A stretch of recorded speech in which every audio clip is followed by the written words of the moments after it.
안녕하세요. 유튜브 넘버원 축구 분석 전문 채널 골때리는 TV 배팅맨입니다. 자, 이번 축구 토토 승무패 18회차 2월이 두 번이나 되면서 아마 1등 예상 금액 한 35억 정도가 되지 않을까 예상을 하고 있습니다. 그래서 오늘 최종 분석 및 최종 픽 들어보시면 아시겠지만 2월이 많이 되는 판이 최근에 그렇게 많이 나오고 있지 않기 때문에 저도 구매 금액을 좀 크게 가져가 보겠다는 점 미리 말씀을 드리고, 제 방송 지금까지 보신 분들은 아시겠지만 제가 구매하는 최종 픽을 말씀드리는 것이기 때문에 저는 승무패로 지었는데 무패로 갔다, 단통패로 갔다 이런 식으로 구라치면서 방송하지 않기 때문에 이번 회차 구매 금액이 크니까 절대 저를 따라 하시지도 마시고, 아, 이 사람은 이렇게 생각을 해서 이 경기는 이렇게 판단을 했구나, 나는 이렇게 가야지, 이런 식으로 자신만의 기준을 세워서 들어주시기를 바라겠습니다. 자, 그러면 시작하기 전에 골 때리는 가족분들 좋아요 눌러주시고, 처음 오신 분들께서는 구독 눌러주시고 좋아요 눌러주시면 감사하겠습니다. 누르셨으면 시작해 보도록 하겠습니다. 자, 1번 경기 수원FC 대 대구. 자, 수원FC는 지난 FC서울과의 경기에서 라스 선수의 헤딩골로 승리를 하나 싶었지만 막판 로즈타임에 FC서울의 팔로세비치 선수에게 페널티킥을 내주면서 1대1 무승부로 경기가 끝이 났죠. 저는 좀 수원FC의 골키퍼 박배종 선수의 판단 미스였지 않았나 싶고, 이 페널티킥을 박지수 선수가 반칙을 해서 내줬으면 또 기가 막히게 또 재수없는 역사를 썼을 거라는 생각도 드네요. 어쨌든 수원FC는 한승규 선수가 전체적으로 잘 흔들어주는 역할을 잘 수행을 하고 있고, 이영재 선수가 질 좋은 패스들을 찔러줘야 되는데 전 경기에서는 좀 부상이 재발한 것 같아서 일주일 휴식을 줬다고 했는데, 지금 보니까 아직도 부상으로 나와 있는 거 보니 이번 경기에도 좀 출전이 불투명할 것으로 보입니다. 한승규 선수 혼자서 아무리 흔들어 제껴봐야 이영재 선수의 날카로운 패스 줄기가 없다면 의미가 없을 것 같고, 더 큰 문제는 확실한 스트라이커가 없기 때문에 골이 더럽게 안 나옵니다. 라스 선수가 전 경기에서 골을 넣긴 했지만 한 골이고, 무릴로 선수 역시 리그 초반 성남을 상대로 골을 기록한 이후에 골이 없는 상황이죠. 그리고 리그 초반부터 이어져 오고 있는 온갖 재수없는 상황들이 겹치면서 이번 경기도 힘들지 않을까 예상을 하고 있습니다. 상대팀 대구는 지난 광주와의 경기에서 에드가 선수의 골문화 무당탕탕 개뽀로골로 간신히 승리를 거뒀죠. 사실 경기 내용적인 측면으로도 무승부가 나오는 경기였다고 저는 생각을 하는데 대구가 운이 좋았습니다. 일단 세징야 선수가 출전하고자 하는 의지가 강하다고 대구 감독님께서 인터뷰를 했었어서 지난 경기에 출전을 하는 줄 알았다가 기가 막히게 뒤통수를 맞아버렸고, 이번 경기에도 출전을 할 줄 알았는데 아직까지도 부상자 명단에 계속 있는 것으로 봐서 출전이 가능할지 못할지 확신이 안 서고 있습니다. 지금 마음 같아서는 세징야 나오는지 안 나오는지 이병근 감독님한테 전화를 걸어서 물어보고 싶어요. 세징야가 있느냐 없느냐에 따라 경기 결과가 달라질 것으로 보이긴 하는데, 기본적으로 수원FC의 승리는 없지 않을까 생각하고 있기 때문에 수원FC의 무와 패 투픽으로 가면 좋겠지만, 저는 전북이나 울산도 잘 하기 힘든 K리그에서 4연승이라는 걸 대구가 해낼 거라고는 생각이 들지 않아서 저는 이 경기 수원FC의 단통 무승부 예상해 보도록 하겠습니다. 2번 경기 수원 삼성 대 포항. 자, 수원 삼성은 지난 성남과의 경기 보신 분들은 아시겠지만 진짜 더럽게 재미없죠. 이 경기도 그냥 무승부가 맞는 경기였다고 보는데 또 판정 논란이 있었습니다. 성남의 뮬리치 선수가 치고 들어갈 때 수원 수비수 핸드링 반칙이 나왔는데 멈추지 않고 수원의 공격이 그대로 진행이 됐고, 성남 진영에서 반칙을 얻은 프리킥을 이기재 선수가 골로 연결시키면서 화면상에는 안 나왔지만 그날 성남 팬들 개 쌍욕하고 난리 났었죠. 어쨌든 수비가 좋은 성남을 상대로 수원 삼성도 굉장히 고전을 했던 경기고, 정상빈 선수와 강현묵 같은 신인 선수들에게 모든 걸 맡기기에는 수원 삼성의 공격 패턴이 너무 단순하다라는 느낌이 강하고, 제리치 선수는 현재 상태로는 경기 막판에 세트피스 상황 주어졌을 때 맞박 한번 노리는 것 외에는 아무짝에 쓸모가 없어 보입니다. 상대팀 포항은 지난 제주와의 경기, 저는 이 경기 굉장히 임팩트가 강했어요. 포항도 그렇고 제주도 그렇고 서로 압박과 탈압박을 보여주면서 경기는 골이 없이 무승부로 끝이 났지만, 개인적으로 지난 주말 K리그에서 베스트 경기가 아니었나 생각이 들고 있습니다. 경기 내용적인 면으로는 포항도 지금 공격에서 뭔가 계속 풀리지 않고 있는데 외국인 용병들이 별로 효과를 발휘하지 못하고 있어서 차라리 고영준 선수 같은 선수를 선발로 투입하는 게 낫지 않나 생각을 하고 있습니다. 결론적으로 지난 맞대결에서 수원 삼성의 김건희, 정상빈, 이기재 선수한테 골을 먹히면서 0대3 대패를 했던 포항이지만 그때 당시 수원 삼성의 주축이었던 수비의 장호익, 미들의 한석종, 공격의 김민호, 김건희, 그리고 그때 당시 출전은 안 했지만 최근 좋은 모습을 보여줬던 중원의 최성근 선수까지 빠진 상태이기 때문에 충분히 포항이 해볼 만한 경기지 않나 생각합니다.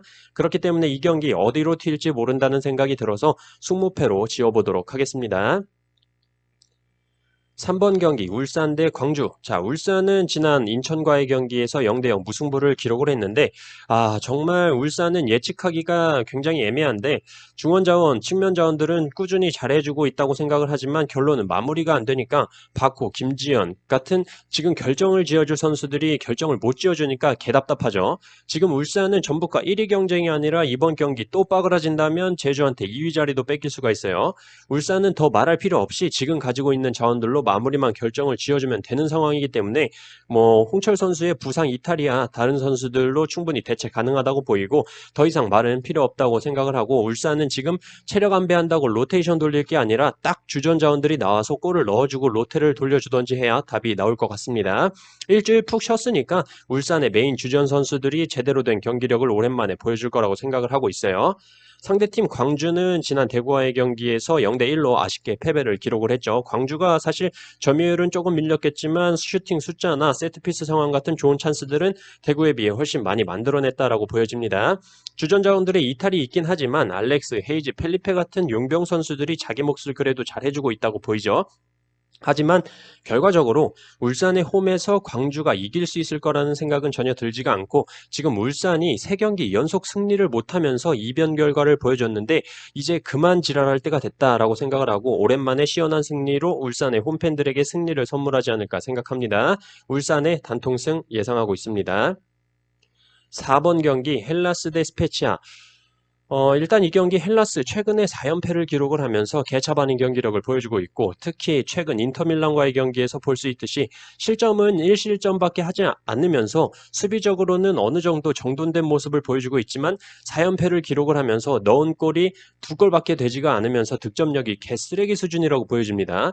지금 리그 10위를 기록하고 있기 때문에 뭔가 선수들 정신줄이 좀 풀리지 않았나 생각이 들고 있어요.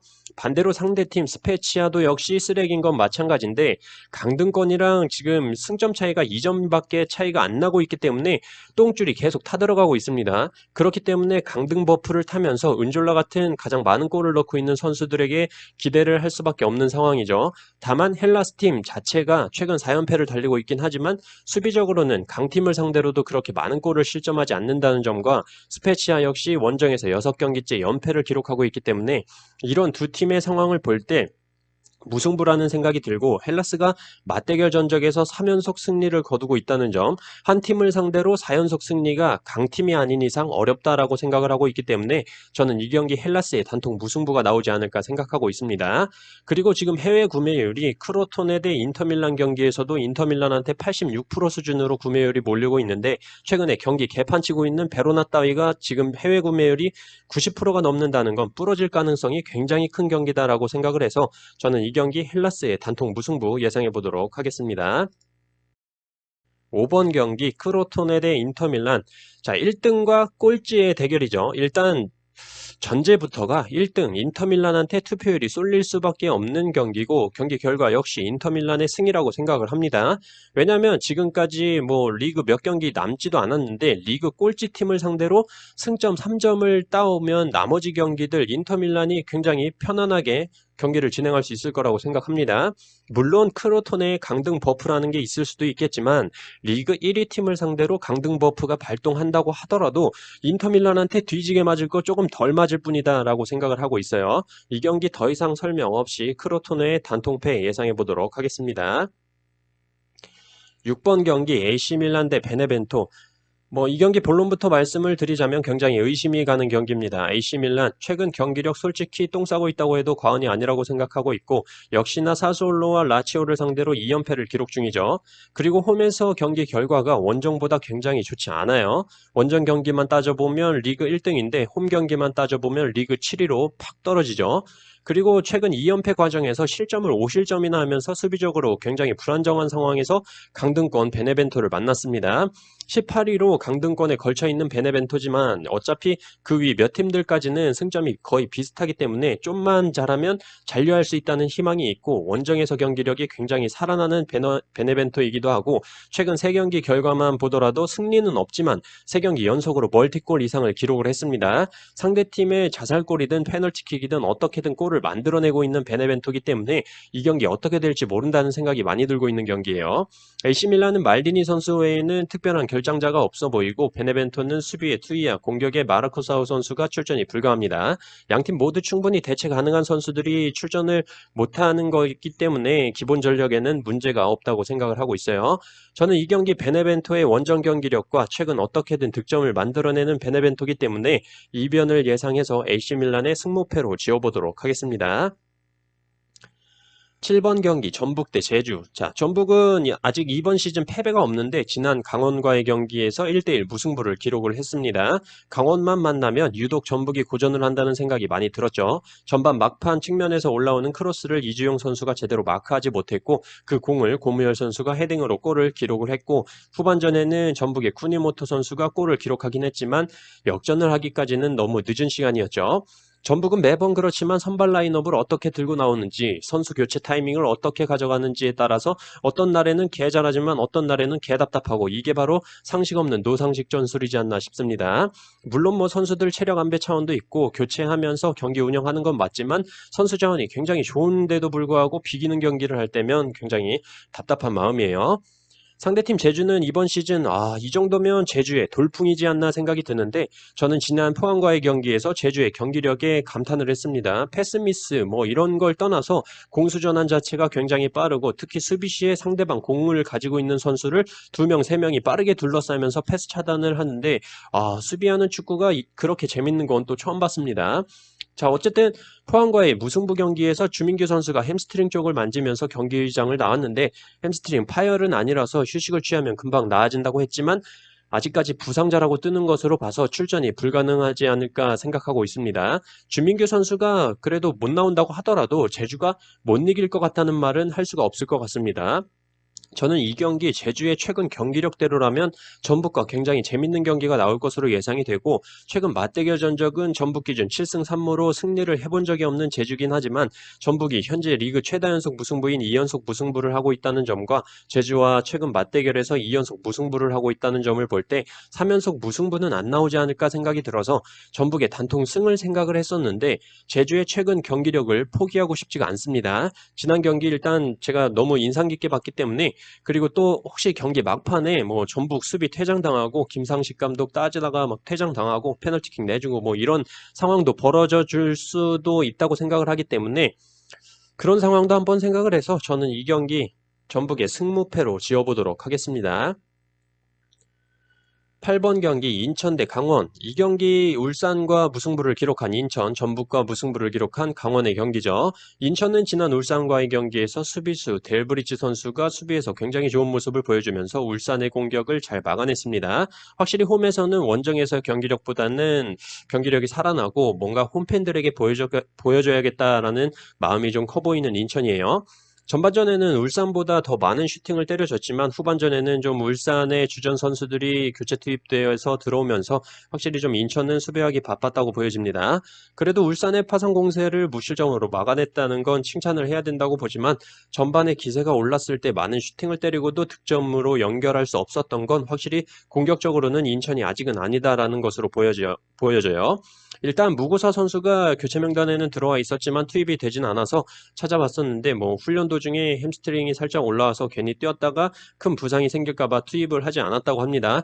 근데 아마 이번 경기에는 출전을 할 것으로 보입니다. 상대팀 강원은 지난 전북과의 경기에서 1대1 무승부를 기록을 하면서 최근 2연패의 수렁에서 벗어났죠. K리그가 어려운 게 이런 점이라고 볼 수 있는데 수원FC랑 경기에서 패배를 하고 광주랑 경기를 해서 패배를 했는데 전북이랑 무승부를 할 거라고 생각하기가 굉장히 힘들죠. 뭐 다들 아실 거라고 생각을 하고 다만 저는 전북전에서 새로운 발견은 지난 광주와의 경기부터 출전을 하기 시작한 임창우 선수라고 보여집니다. 광주전에서 몸을 풀었다면 전북과의 경기에서는 몸이 완전 풀린 모습으로 오른쪽 사이드백에서 날아다녔다고 보이죠. 고무열 선수의 헤딩골, 크로스, 임창우 선수의 크로스였죠. 고무열 선수가 이번 시즌 필드골을 더럽게 못 넣는다고 제가 리그 초반 지속적으로 말씀을 드렸었는데 임창우 선수가 들어오면서 고무열 선수의 안 터지던 필드골이 드디어 시동을 거는 것 같습니다. 기본적으로 이 대결은 이미 최근 맞대결에서 강원의 김동현 선수가 45분에 퇴장을 당하면서 한 명이 부족한 상황에서도 2대0 승리를 거뒀던 강원이기 때문에 강원 사이드로 생각하고 있었지만 인천이 홈에서는 실점이 2분의 1로 줄어든다는 점, 강원은 원정에서 실점이 2배로 늘어난다는 점으로 볼 때 무승부에 포커스를 맞춰야 하지 않나 생각이 드는 경기지만 무고사 선수가 오랜만에 출전을 해서 어떤 경기력을 보여주게 될지 또한 강원의 임창우와 고무열 콤비 플레이가 어떤 경기력을 보여줄지 모르기 때문에 저는 이 경기 또한 승무패로 지어보도록 하겠습니다. 9번 경기 라치오 대 제노아. 라치오는 지난 AC밀란과의 경기에서 3대0 대승을 거뒀고 주포 공격수들인 코레아, 임모빌레 선수가 빵빵 터져줬죠. 또한 지금 유로파권인 6위에 위치를 해 있는데 남은 경기들에서 승점만 잘 따면 챔피언스 리그로 갈 수 있는 상황이 올 수 있기 때문에 무조건 승점 3점을 따야 된다고 생각을 합니다. 또한 라치오 같은 경우는 홈에서의 경기 결과가 더 좋기 때문에 홈 버프에 챔피언스 리그 희망 버프까지 더해서 더블 버프의 영향을 받는 경기가 될 거라고 보여집니다. 반면에 상대팀 제노아 같은 경우는 리그 13위로 강등권 팀들과 승점 차이가 5점 정도 나고 있는데 그렇다고 강등 버프를 받기에는 애매한 승점이죠. 왜냐하면 지금 제노아 밑에 있는 14위부터 20위까지 있는 팀들이 지금까지 개털용 과정이 있었기 때문에 하위권에 위치하고 있는 건데 남은 경기들 암만 잘해봐야 자기들 승점을 따라잡을 수 있을 거란 생각이 안 들기 때문이죠. 이런 점 제노아의 아니란 생각이 있을 수 있고 제노아의 원정 경기력은 쓰레기라고 생각합니다. 쟤는 안 돼라고 해서 그래서 제노아라고 생각하고 있습니다.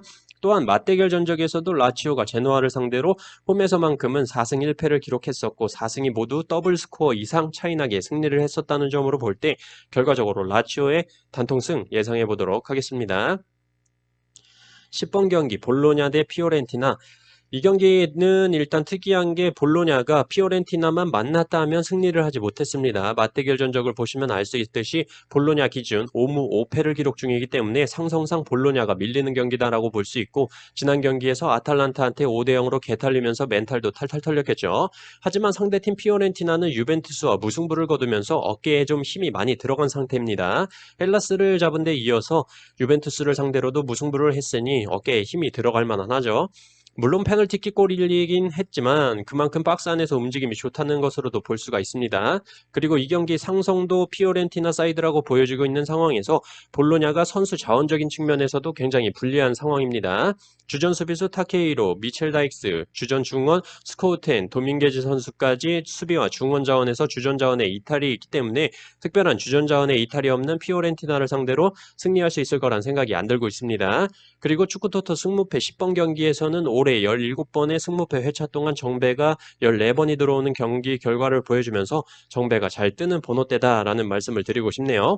물론 지금까지 많이 정배가 떴기 때문에 정배가 안 들어올 수도 있다고 생각을 할 수도 있겠지만 볼로냐와 피오렌티나의 상성과 볼로냐의 주전자원 이탈이라는 상황으로 볼 때 피오렌티나의 리베리와 블라우비치를 믿어보도록 하겠습니다. 저는 이 경기 볼로냐의 단통패 예상합니다. 11번 경기 나폴리 대 칼리아리. 이 경기 다들 나폴리 승으로 가셨을 거라고 생각을 하고 있고 저도 나폴리의 승이 땡기기는 하지만 이 경기 좀 냄새가 난다라고 생각을 하고 있습니다. 나폴리 승의 현재 투표율이 82% 가까이 몰리고 있다는 게 불안하다는 생각이 많이 들고 해외 투표율만 보더라도 나폴리 승의 60%, 무승부의 30% 정도로 나눠지는 수준인데 승무패에서 너무 많이 몰렸다라는 생각이 들고 경기력적으로도 나폴리도 물론 좋은 경기 결과들을 가져오고 있긴 하지만 칼리아리 역시 파르마, 우디네세, AS 로마를 꺾으면서 3연승을 달리고 있기 때문에 기세만큼은 나폴리에 뒤지지 않는다고 생각을 하고 있습니다. 또한 칼리아리 주전 골키퍼 크라뇨 선수가 4경기째 출전을 하지 못하면서 비카리오 골키퍼가 출전을 하고 있는데 인터밀란 원정에서 1대0 패배를 한 이후로는 실점이 있긴 해도 3경기 연승을 거뒀다는 약간 칼리아리 승리의 수호신 같은 느낌이 들고 있기도 합니다. 저는 그래서 이 경기 양팀 맞대결 전적으로 무승부가 없었고 나폴리가 9승 1패로 압도적으로 우세하긴 하지만 나폴리가 아탈란타, 유벤투스보다 높은 투표율을 받고 있다는 게 의심이 들어서 이 경기 나폴리의 단통 무승부로 예상해 보도록 하겠습니다.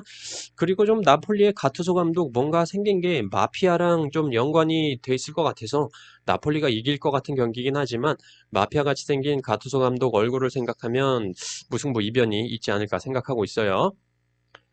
자, 12번 경기 사스올로 대 아탈란타. 이 경기 뭐 전혀 의심이 가지 않고 있습니다. 사스올로를 상대로 압도적인 상대 전적을 보여주고 있는 아탈란타기도 하고 투표율도 이 정도면 합리적으로 나눠지지 않았나 생각합니다. 사스올로가 최근에 4연승을 기록하면서 좋은 경기 결과들을 가져오고 있긴 하지만 미친 화력을 가지고 있는 아탈란타 상대로는 적수가 되지 않을 것으로 보이고 특히 베라르디 다음으로 가장 많은 골을 기록하고 있는 카푸토 선수가 출전이 불가하기 때문에 아무런 결장자가 없는 아탈란타를 상대로 더더욱 패색이 짙지 않나 생각을 하고 있습니다. 또한 아탈란타는 동기부여적으로도 뭔가 남은 경기들 다 이기면 1위인 인터밀란을 잡을 수도 있지 않을까라는 희망이 있기 때문에 물론 뭐 이번 라운드가 끝나면서 인터밀란이 승점 3점을 획득한다면 희망은 없다고 보여지긴 하지만 아직까지는 아탈란타가 남은 경기 다 이기면 우승에 희망이 희박하게나마 있기 때문에 이 경기 안 그래도 상성상 항상 많은 골 차이로 승리를 거둬왔던 아탈란타기 때문에 충분히 승리할 수 있을 거라 생각합니다. 이 경기 사스올로의 단통패 예상합니다. 13번 경기 우디네세 대 유벤투스. 이 경기 이변 잡으시는 분들 굉장히 많으실 것 같습니다. 유벤투스가 최근에 원정에서 3경기째 승리가 없기도 하고 호날두 이놈의 새끼가 요새 골을 더럽게 못 넣고 있습니다. 지난 경기에서도 피오렌티나를 상대로 원정에서 모라타의 골로 간신히 무승부를 거뒀는데 그렇기 때문에 이 경기 우디네세 이변 잡으시는 분들 많을 거라고 생각을 하지만 저는 이 경기 유벤투스를 좀 믿어보도록 하겠습니다. 저도 사실 무승부 정도로는 이변으로 잡고 싶은 마음이 굉장히 크지만 일단 유벤투스가 직전 경기 피오렌티나와의 경기에서 무승부로 거하게 똥을 싸질렀기 때문에 이 경기에서 또 무승부로 똥을 싸질릴 거라고는 생각을 하지 않고 있고 우디네세는 네스토톱스키 데울로페오, 푸세토 같은 공격 자원들이 출전이 불투명하고 유벤투스는 특별한 주전 자원에 이탈이 없기 때문이기도 합니다. 상성상으로도 우디네세 기준 1승 1무 8패를 기록할 만큼 유벤투스가 월등히 앞서고 있고 우디네세가 이번 시즌 홈에서 역배당을 받았을 때 2무 4패로 승리를 기록한 적이 없기 때문에 우디네세의 승까지는 못 보고 우디네세의 무패 투픽으로 가면 안전하지 않을까 생각이 들지만 아시다시피 앞에서 지우개 찬스를 이빠 있으면서 더 이상 사용 가능한 중복 찬스가 없기 때문에 우디네세의 단통 패로 예상해 보도록 하겠습니다. 마지막으로 유벤투스의 호날두 선수한테 한마디 한다면 호날두 너 지난번에 한국 와서 K리그 올스타랑 경기할 때 내가 티켓 2장 사는데 50만 원을 썼다. 근데 너 그때 경기 안 나왔지. 이번 경기에서 우디네세 상대로 골 넣고 승리하면 자 그때 내 피 같은 50만 원 티켓값 배신 때린 건 잊어주도록 할게. 부탁이다. 힘내라. 자, 14번 경기 삼프도리 대 AS 로마. 자, 이 경기는 주중에 영상에서 얼핏 말씀을 드렸는데 이변으로 잡고 있는 경기가 두세 경기 있다고 했을 때 이미 이변이라고 생각하고 있던 경기였습니다. 결과적으로 말씀을 드리자면 삼프도리아의 승리나 무승부 둘 중에서 하나를 선택해야겠다고 생각을 하고 있었어요. 금요일에 맨유와 유로파 경기를 치르면서 6대2로 개털린 AS 로마기도 하고 그 전 경기들을 잠깐 살펴보자면 이미 칼리아리와의 경기에서 에딘 제코 선수를 쉬게 해주면서 로테이션을 돌렸고 그 결과 패배를 했죠. 그리고 에딘 제코를 아껴뒀다가 맨유와 경기를 할 때 풀타임을 뛰게 했는데 6대2로 그냥 개처발렸죠. 그렇다면 이번 경기 86년생 에딘 제코 맨유랑 풀타임 뛰고 이번 원정 경기에서 출전을 한다면 제대로 된 경기력이 나올지도 의문이고 AS 로마의 특이점으로 샤흐타르 도네츠랑 유로파 경기를 치르고 바로 다음 리그 경기에서 나폴리에게 패배를 합니다. 그리고 유로파에서 아약스 원정 경기를 치르고 볼로냐를 상대로 홈에서 간신히 1대0 승리를 하고 다음 아약스와 유로파 홈 경기를 치르고 그 다음 리그 경기에서 토리노한테 3대1로 개털리죠. 유로파만 치렀다 하면 그 다음 리그 경기에서 쓰레기 같은 경기력을 보여줬습니다. 그리고 이번 시즌 보면 원정에서 득점은 현저히 떨어지고 실점은 현저하게 많아지는 AS 로마기도 하죠. 그렇기 때문에 홈에서 무승부를 잘 하지 않는 삼프도리가 유로파에서 맨유한테 개두들겨 맞은 AS 로마를 상대로 충분히 좋은 경기력을 보여줄 거라고 생각을 하는데 가장 많은 골을 기록 중인 콸리알리아 선수가 출전이 불가하기 때문에 삼프도리의 승까지는 조금은 힘들지 않을까 생각을 해서 저는 이 경기 삼프도리아의 단통 무승부 예상해 보도록 하겠습니다. 자, 오늘 이렇게 축구토토 승무패 18회차 최종 분석 및 최종 픽 모든 경기들에 대해서 저의 모든 내용들을 말씀을 드렸습니다. 앞에서도 말씀을 드렸듯이 제가 실제로 구매하는 픽을 골드레는 TV 가족분들께 말씀을 드리는 거기 때문에 가감 없이 이번 회차 2월이 많이 된 해차기 때문에 저도 큰 기대를 걸어보고 이렇게 구매를 한다는 점 알아주셨으면 좋겠고, 물론 어떤 경기에서 또 어떤 이변이 터질지는 확실치 않기 때문에 자신만의 기준을 세워놓고 픽을 세워서 참조만 하시라는 말씀 꼭 드리고 싶습니다. 저는 그럼 다음 주에 골드레는 TV 가족분들 다시 찾아뵙도록 하겠습니다. 이상입니다.